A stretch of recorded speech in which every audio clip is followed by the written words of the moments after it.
Bienvenue sur Gabon News. Dans ce nouveau journal, voici les titres de l'actualité. Tombée de rideau sur la première édition du concours d'art oratoire organisé à Libreville. Plus de 50 candidats au départ, un seul lauréat au finish. Une grande compétition qui a fait couler beaucoup de sueur et fait la joie du meilleur. Plein d'émotions dans ce journal. À la une également ce soir, cette cérémonie de remise de parchemin à la première cuvée de l'Institut national de formation des agents de santé, une promotion dénommée professeur Daniel Onaondo qui vient de mettre sur le marché du travail 189 agents qualifiés. L'Institut national de formation des agents de santé vient de livrer sa première promotion parrainée par le professeur Daniel Onaondo. C'est au total 189 récipiendaires repartis dans plusieurs filières différentes qui ont reçu des mains de leurs parrains leur parchemin, des récipiendaires qui sont pour la plupart des anciens agents de l'État gabonais. Reportage de Kenny Ongori sous les images de Justin Bitegui. Après 3 années de formation et depuis la réforme de l'État dans ce secteur, l'Institut national de formation des agents de la santé, INFAS, vient de mettre sur le marché de l'emploi ses premiers diplômés. Une occasion pour mettre en avant les caractéristiques des services que met en valeur cet institut. Sa vision se caractérise par une approche tridimensionnelle de la pratique professionnelle, notamment une dimension humaniste fondée sur la compassion envers le client-patient, l'engagement, la conscience, la fiabilité et la compétence des professionnels. En toute modestie, le parrain s'est dit honoré de la place qu'il occupe aujourd'hui. Souvent, les étudiants choisissent les hommes fortunés. De fortune, je n'en ai point. Et vous ne m'avez rien demandé. Est-ce que c'est à cause de ma trajectoire politique, mon cursus studium, ou ma vie familiale, ou pour toutes ces raisons à la fois? Dans tous les cas, vu votre engagement et votre détermination, j'ai fini par accepter. Je me sens donc honoré par votre proposition. Pour les récipiendaires de cette première promotion, c'est le soulagement malgré les quelques imperfections. Oui, je suis très satisfaite. Ça a été un dur labeur. Ça a été très long, très dur, mais enfin on y est arrivé. Au total, 189 impétrants répartis dans plusieurs filières ont reçu leur parchemin ce jour et mettent ainsi les bases d'une redynamisation du secteur de la santé dans notre pays pour répondre aux attentes très nombreuses des populations. La première édition du concours d'art oratoire a tenu ses fruits. La finale a eu lieu le vendredi dernier à l'Institut français de Libreville devant un public venu nombreux. Il fallait aussi noter la présence de plusieurs candidats à cette édition, la première du genre. C'est un reportage de Martial Tsonga sous les images de Rufi Tsoga. Ils étaient 51 candidats au départ et un seul à l'arrivée pour décrocher ce trophée. Ce trophée convoité par autant de participants. Une fierté, une satisfaction que ne cache pas le lauréat de cette première édition qui s'en émeut. C'est beaucoup d'émotions parce que c'est le couronnement d'une préparation. Il y a eu beaucoup de stress, beaucoup de doutes aussi à un moment donné. Mais on a su surmonter tout cela pour mériter ce trophée d'ambassadeur de bonne volonté de la jeunesse gabonaise. Théophane, présence lumineuse de Dieu, comme l'indique son prénom, a axé sa thématique sur les valeurs humaines, des valeurs qu'il exprime en rendant hommage à son géniteur. J'ai dédié ce trophée à mon père, qui nous a quittés le 20 février de cette année. Donc c'était très important pour moi que de remporter cela et de dédier à mon père qui a quand même été l'artisan de ce que je suis. J'ai eu la chance d'avoir un père comme celui que j'ai eu et donc il était que normal que je lui dédie ce trophée-là. J'ai tenu à dire mon discours sur la thématique des valeurs parce que je considère que la transformation de notre société ne passe pas simplement par les termes techniques de notre économie ou de la politique. Je pense que la question des valeurs est d'une trop grande importance pour une société comme la nôtre qui veut avancer et s'inscrire résolument dans la compétitivité internationale. Voilà des activités que les ministères en charge de l'éducation nationale et celui de la culture devaient promouvoir afin de dénicher les talents cachés des élèves et étudiants qui sont l'avenir du pays. D'une première édition à une autre avec celle de l'arbre à palabres qui s'est tenue la semaine écoulée à l'Assemblée nationale gabonaise, une tribune de témoignages et de sensibilisation pour plusieurs jeunes sur les conséquences néfastes des stupéfiants. Le compte rendu de Cornelia Soka sous les images de Justin Bitegui. Il s'appelle Curtis. Il a commencé à fumer dès l'âge de 9 ans. D'abord par une cigarette, puis à 11 ans son premier joint. Il témoigne aujourd'hui à visage découvert avec pour seule motivation dissuader les jeunes face aux effets pervers de la drogue. J'ai grandi dans une famille aisée, je ne m'en plains pas. Mais ce n'est pas aussi le suivisme. C'est juste que moi-même j'avais envie de...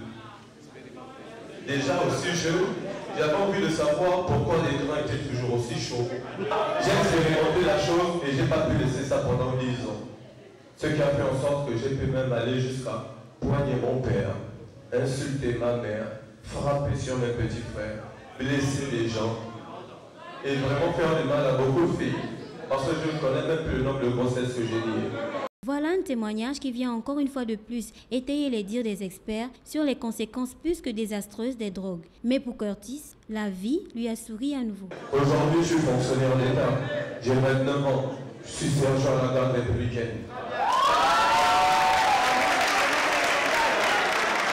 Sortir de la drogue, c'est possible, à condition bien sûr de s'entourer des personnes qu'il faut. Car, comme dit l'adage, on ne choisit pas sa famille, mais on peut choisir ses amis. Direction l'intérieur du pays, à Lastourville, où l'équipe du conseil municipal de la ville élue aux dernières élections de décembre 2013 a décliné ses priorités pour satisfaire les populations de la commune, des priorités sur lesquelles le maire et son équipe tiennent et veulent concrétiser d'ici la fin de leur mandat. Marcia Tsonga et Justin Bitegui étaient dans la ville du Guerrier-Ouango. Résoudre les problèmes de logement, de transport, la construction d'un marché digne de ce nom, autant de priorités à l'affiche pour le maire et son équipe qui n'oublient pas de combattre aussi la cherté de la vie qui prévaut sur les produits de consommation locale. Chez nous, les bâtons de manioc coûtent de plus en plus cher et il est malheureusement, le volume du manioc malheureusement ne suit pas la flambée du prix. Si combattre la cherté de la vie est une des priorités pour le maire, Raymond Yola Lipango, il n'en demeure pas moins qu'il propose des solutions pour venir à bout de ce phénomène. Nous avons donc un projet consistant à produire du manioc, non seulement produire du manioc, mais également à cuire du manioc et le vendre à bas prix. Et c'est, je pense, quelque chose qui va soulager encore davantage nos populations. La cherté de la vie concerne tous les produits, et les produits locaux et les produits importés. Mais nous ne pouvons avoir la possibilité que d'agir sur les produits locaux parce que ça, nous pouvons le faire. Et nous avons décidé donc d'avoir un champ de manioc parce que pour nous, ce sera là un moyen de, soulager un peu la vie des populations. Passer de l'acte à la parole, c'est ce que promet le maire de Lastourville qui appelle les populations à lui faire confiance. Et puis, la mairie de Lastourville a décidé d'aller en guerre contre la cherté de la vie. Le maire veut prendre le taureau par les cornes afin de lutter efficacement contre la hausse des prix des produits locaux tels que le manioc par exemple. Retrouvons nos reporters Philippe Oyaga, Marcia Tsonga et Justin Bitegui. La bataille électorale des locales terminée, le nouvel édile de la commune de Lastourville, récemment installé dans ses fonctions, doit désormais s'engager dans des chantiers publics qui devront dans les prochains jours améliorer qualitativement les conditions de vie des populations de cette ville. Un travail de grande envergure pour ce maire, tant les problèmes ici sont nombreux. En tant qu'élus, nous écoutons les cris de population et il nous revient généralement qu'il y a insuffisance de logements, qu'il y a insuffisance du transport en commun, qu'il y a un problème de marché. Bref, ce sont donc là certaines priorités que nous nous sommes engagés à travailler pour justement satisfaire nos populations. Et donc, nous pensons qu'il faut construire une cité municipale. C'est de un. De deux, il y a un problème de transport en commun, des taxis. Et donc là aussi, nous mettons notre accent là-dessus pour pouvoir justement apporter du nôtre par rapport à l'obtention des taxibus pour justement soulager les populations dans ce sens-là. Malgré ces challenges de taille, le maire de Lastourville se veut optimiste et confiant quant à la réalisation de ces nombreux projets. Demain sera meilleur qu'aujourd'hui. C'est le sentiment d'un maire qui a envie de se battre pour les populations de Lastourville. Que les actes prennent le relais des paroles, telle est l'attente fondamentale des Moulundois. Conscient de cette lourde responsabilité, le maire a promis de faire de son mieux pour mener à bien son mandat.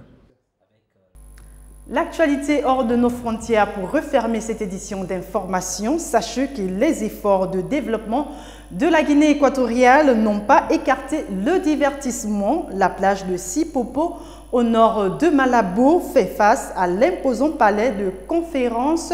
Cette plage où on accède pour 2000 francs CFA est le lieu de repos par excellence. On y vient en famille ou entre amis.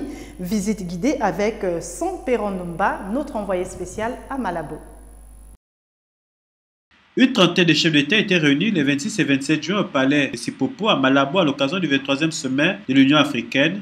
Au cœur des débats, la question de la transformation de l'agriculture et de la sécurité alimentaire sur le continent noir. Pourtant, l'insécurité à laquelle le continent est confronté a rapidement ravi la vedette au thème principal, la menace terroriste au Nigeria avec Boko Haram et Al-Shabaab en Somalie, les mouvements séparatistes au Mali, la guerre civile en Centrafrique ont amené de nombreux chefs d'État à se pencher sur des éventuelles solutions pour sortir l'Afrique d'une situation qui ne peut permettre aucun développement et surtout pas celui de l'agriculture. Parmi les invités, il fallait compter Ban Ki-moon qui a rappelé à tous que la collaboration entre les Nations Unies et l'Union africaine est nécessaire. Mais il y avait aussi Mariano Rajoy, le premier ministre espagnol qui a salué les efforts des Africains et notamment la Guinée équatoriale pour le développement économique. La voix de la Palestine a été également entendue à travers le message de Mahmoud Abbas lu par son représentant. L'Égypte faisait également son grand retour sur la scène continentale. Le président nouvellement élu, Abdel Fattah el-Sisi, a notamment souligné l'engagement de son pays pour le maintien de la paix dans la région. Ali Bongo Ondimba, le chef d'État gabonais, a relevé l'urgence du problème sécuritaire. Il a indiqué entre autres que le développement économique et particulièrement agricole dont il était question au cours de ce sommet n'est pas possible si l'intégrité des États est quotidiennement violée et que les populations civiles sont toujours attaquées. Le président de la République a par ailleurs évoqué la nécessité de poursuivre la construction des infrastructures dans les secteurs routiers et énergétiques notamment. C'était le journal de la rédaction. Merci pour votre attention. L'information se poursuit sur www.gabonnews.com. Je vous retrouve demain lorsqu'il sera 20h.